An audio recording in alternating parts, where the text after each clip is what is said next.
Welcome back to another episode of Joyful Journeys as we celebrate 25 incredible years of Girls on the Run in Northern Virginia. Today, I am thrilled to be joined by Lesley Green, who has been a huge part of the GOTR NOVA community in so many ways. I've had the privilege of working alongside Lesley during my time here, and I'm excited to share her journey with all of you today. So, welcome, Lesley. Thank you. It's good to be here. So, to get us started, tell us a little bit about all the different roles that you've played at Girls on the Run of Northern Virginia with them, how you've collaborated with them. And if you have a timeline that goes along with it, that'd be great too. Oh, sure. So I can remember being introduced to Girls on the Run by Rebecca Anderson, who I believe is the founder of the Nova chapter back in 2000-ish, I'm going to say.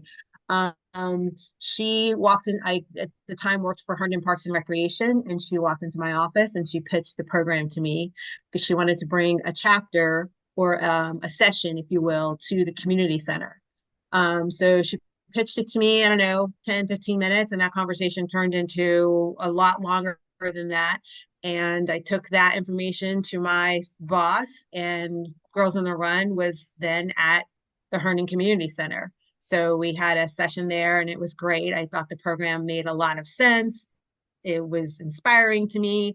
And from that point on, I don't remember how many sessions we had at the community center, but we did fall, we do, the Parks and Rec does seasons just like you guys do. So we definitely did a fall and a spring. And I want to say we did that at least 2 rounds there. And then when I left Herndon Parks and Recreation, I still kept an ear to the ground about how the organization was doing. And Rebecca told me they needed coaches. So I was like, sure, I'll be a coach. What does that mean? So we went through the whole coaching process at the time. This is probably 2002-ish, I would guess. And I coached, I want to say I coached 2 seasons. So I can remember being super, super cold. So that must have been the spring season, and then doing not being so cold, so a fall season. So I'm pretty sure it was 2 seasons that I coached. And very inspiring. And I'm sure it was very different then than it is now because, again, it was just kind of getting off the ground. And I just got more and more involved in the program in that at one point, Rebecca called me and said, hey, I know you have some race director experience. Can you help us do our first race? We're going to be at Fairfax Corner. And I was like, okay. So that was the first time I kind of dipped my toe into being a race director outside of my full-time job. And I pulled together my closest comrades, and we did it. And I actually still have relationships with those folks still today. And then I can remember working in the corporate world, if you will. This was probably 2007-ish. And not being happy. My job was to raise sponsorship for the organization and for different events that they had. And I was also helping Rebecca on the back end. I think at the time I was that by that time I was working with Jen on the back end, and she we needed sponsorships for the race. So I was working on sponsorships for the race as well as working on sponsorships for my full-time job. And I distinctively remember having a conversation with a company. I don't remember the name of the company. I want to say it was a car dealership. And we were trying so hard to get $500 out of those folks. And I was working on sponsorships for $10,000, $20,000, $40,000 in my full-time job. And I got the call while at my desk for the full-time job that this company was going to give Girls on the Run $500. And I stood up and did the biggest touchdown dance in my office over $500. And that's when I knew that I was in the wrong job.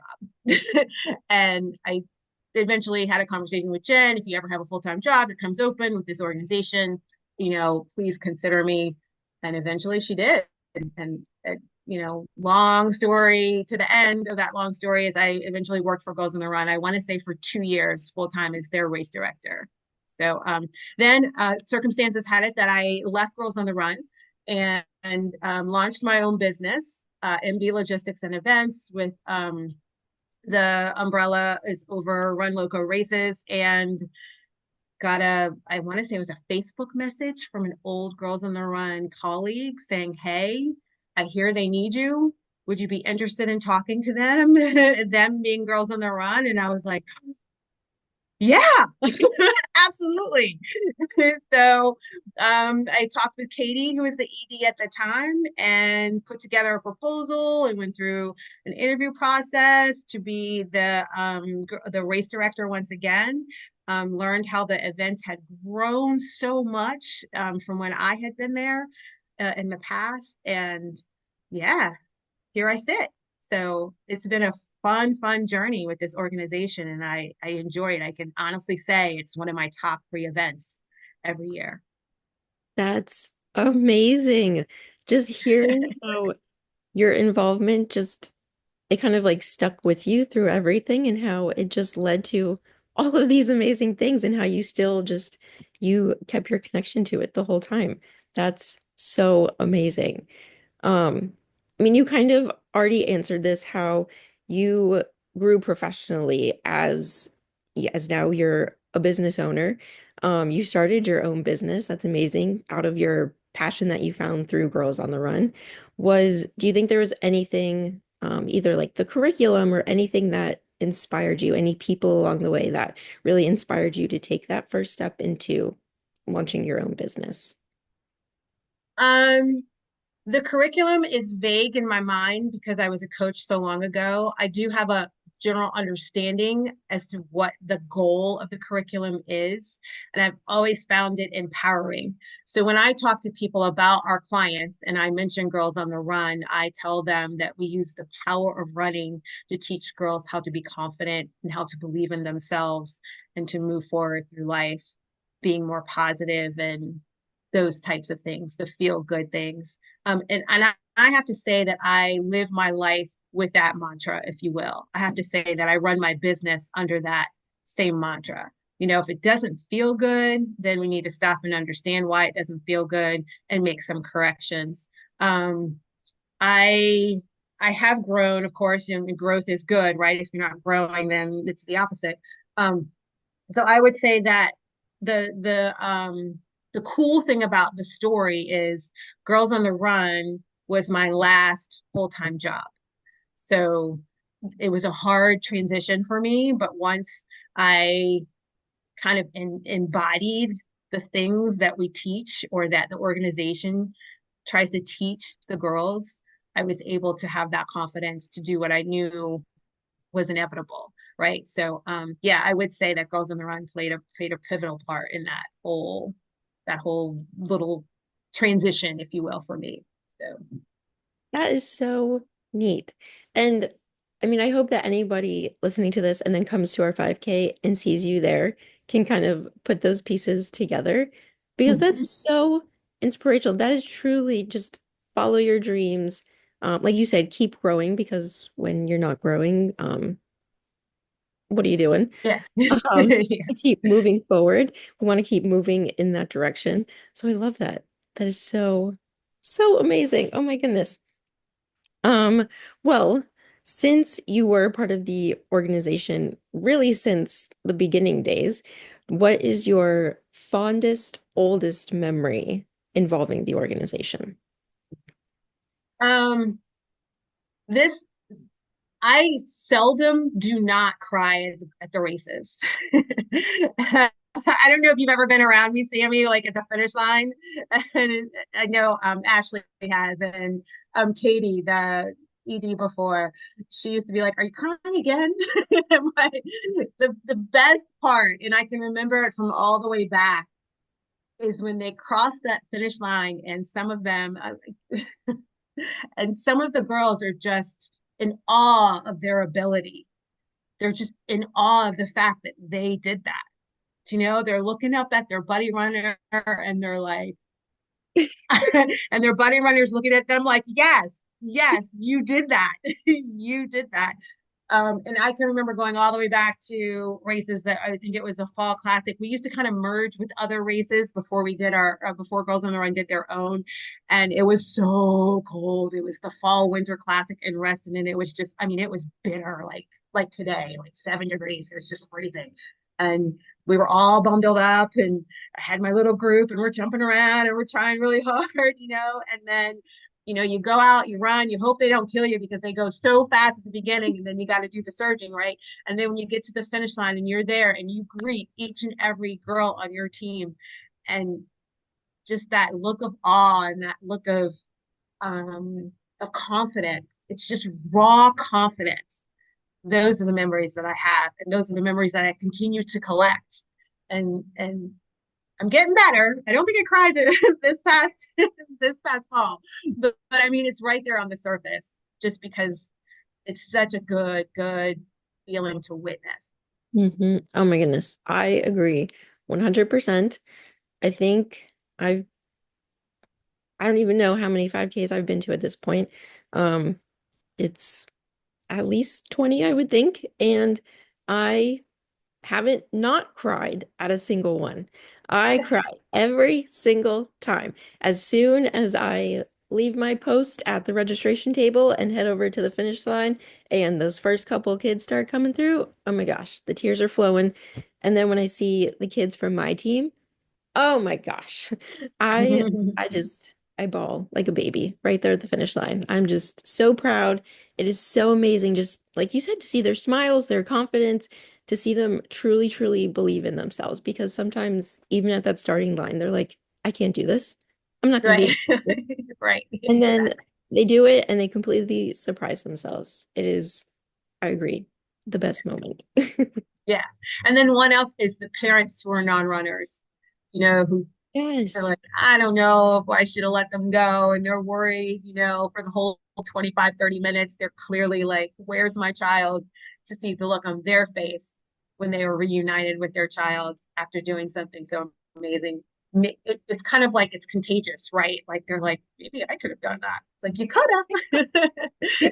So yeah, I yeah, love hearing that when parents at the beginning of the season when they either reach out to the organization or reach out to the coaches and they're like, do I have to do the 5K with them? I don't think I can do that. I'm not ready. And it's like, no, you can. Like, start now, start slow, work your way up. You're not going to sprint the whole thing. You'll have parts of walking, parts of running. It'll just be, it's a party out there. Like you can yeah, do it. yeah. And when you talk to them at the end of the season, they're like, you're right. I could like hit it. I worked for it. I made it happen. And I think that's so important also for the kids to see because they're having those same feelings and emotions that they can't do it. And when they see their parent do it, who's probably one of the people that they look up to the most, that that is like game changing for them. Yeah, That yeah, brings another level of confidence. yeah, absolutely, absolutely. Well, how does it feel to still be a part of the organization and to be a part of our 25th anniversary celebrations this year?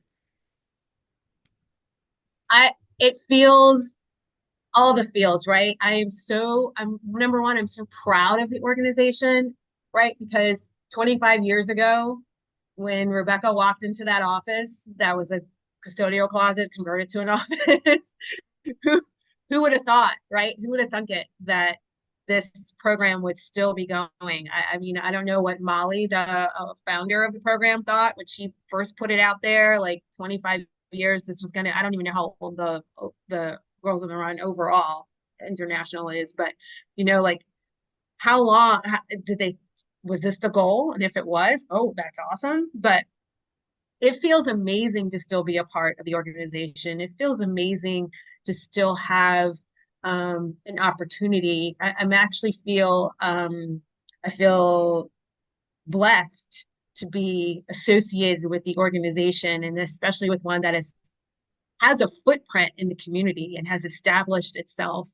I feel like you established yourself years ago, but to say that you're 25 years old, I mean, not a lot of groups can say that and can still have meaning within the community. And now for me and watching the girls cross the finish line, me and my team, we can say we did that, meaning we put that event together for this community so that they could have this opportunity. Yeah, it's an undescribable feeling for me.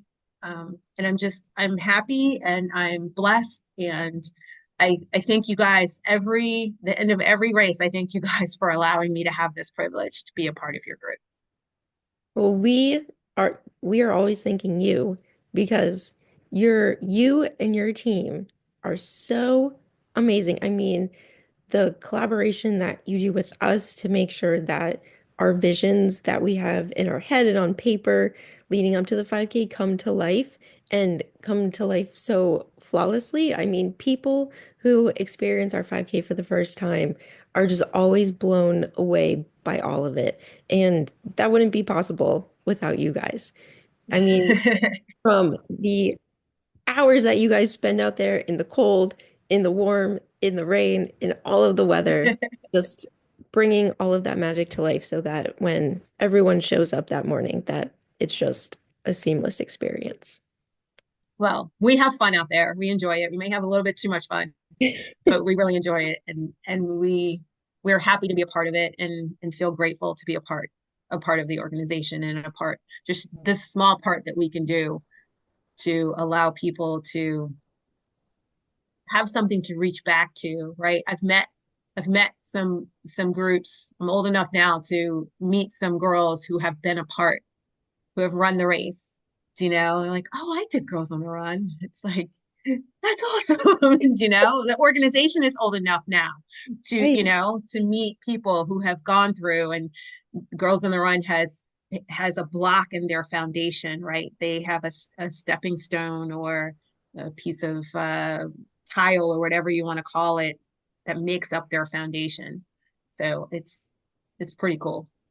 It is so neat to meet program alumni from that are all ages in all different parts of their lives and how I mean, if you participate in Girls on the Run, that's something that you'll never forget. I mean, Right, right. you might forget some details along the way, but just overall, if and especially if you see someone with a Girls on the Run t-shirt or a hat like you're wearing, Yeah, participated in some way, you're probably going to go talk to that person and say, "Hey, I did that too." right, And yeah.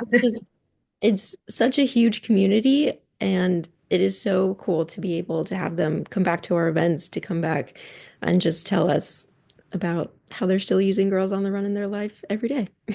Yeah, yeah. My favorite thing is when I see a Girls on the Run shirt out in public, or any race shirt that over an event we've been a part of, but Girls on the Run in particular, I love to go up to them and say, I really like your shirt. And they're like, oh yeah, thanks. But it's like my little secret. Yeah. You know? Yes. That's Yeah, like that reminds me of like when authors will go into stores and like secretly yeah. sign their books. Like I feel like Yeah. that's what you're doing. Yeah. Yeah. It's, I love that. Well, Lesley, thank you so much for joining us, for sharing all of these special memories that you have. And it's so cool to hear like your full story. I never knew how involved you were this whole time. So that is so special to find out. So well, thank you. thank you for having me. I appreciate it. Looking Absolutely. forward to much more. Awesome. So are we. For everyone that listened in, make sure you keep listening in to the rest of the year as we highlight other individuals throughout our history over the last 25 years.